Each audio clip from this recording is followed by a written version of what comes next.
The Moonlit Forest and the Little Squirrel. In the heart of an ancient forest, where tall trees reached high into the sky and the air smelled of moss and pine, a little squirrel named Nibbles lived in a snug hollow of an old oak tree. During the day, the forest was lively with birds chirping, leaves rustling, and streams bubbling. But tonight was different. The forest was cloaked in a soft silence, broken only by the gentle hum of crickets and the occasional rustle of leaves stirred by the night breeze. The moon hung high and full in the sky, its pale silver light bathing the forest in an otherworldly glow. Nibbles, who had spent the day gathering acorns and hopping from branch to branch, should have been fast asleep in her cozy nest. But as she curled up in her bed of dried leaves, a gentle beam of moonlight peeked into her hollow, tickling her nose. She opened one eye and then the other, curious about the source of the light.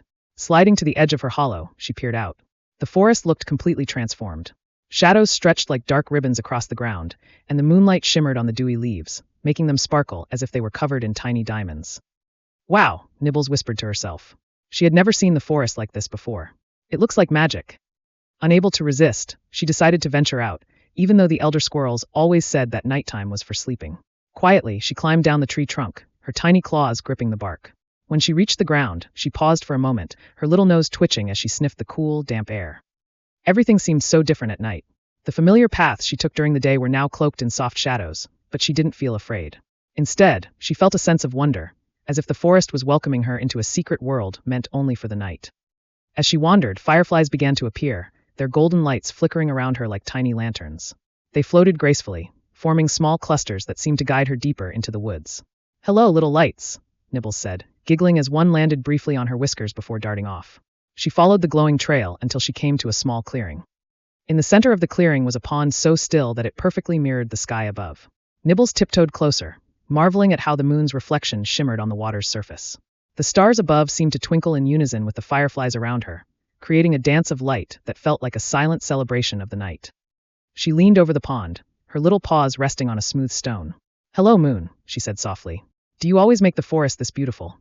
Of course, the moon didn't answer, but its glow seemed to shine a little brighter, as if acknowledging her words.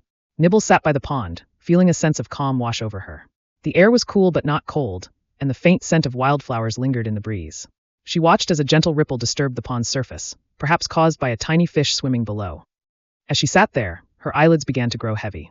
The soothing hum of the crickets and the rhythmic croaking of frogs seemed to lull her into a trance. She yawned and curled up on a patch of moss beside the pond, tucking her tail around herself like a fluffy blanket. The forest continued its quiet symphony. A family of deer stepped delicately into the clearing, their slender legs moving gracefully as they sipped water from the pond. An owl perched high in the trees let out a low, melodic hoot, its eyes gleaming like amber coins in the moonlight. Even the shadows seemed to come alive, swaying gently with the rhythm of the breeze. In her dreams, Nibbles found herself climbing a glowing staircase made of moonlight. It spiraled high into the sky, leading her closer and closer to the moon. When she reached the top, the moon greeted her warmly, its surface smooth and shimmering like polished silver. "Welcome, little squirrel," the moon seemed to say, though its voice was soft and more like a feeling than a sound. "You've discovered the magic of the night. Always remember, even when the world is dark, there is beauty to be found." When Nibbles woke, the moon was still high in the sky, but the first hints of dawn were beginning to creep in. The stars had started to fade, and the fireflies were retreating, their work for the night done. She stretched and looked around, feeling a deep sense of peace. The forest looked different now, as if it had shared a special secret with her that she would carry in her heart forever. "Thank you, moon," she whispered, giving one last look at its glowing face before scampering back to her tree. As the sun began to rise, filling the forest with warm, golden light, Nibbles curled back up in her hollow. She sighed contentedly, her dreams filled with the magic of the moonlit forest.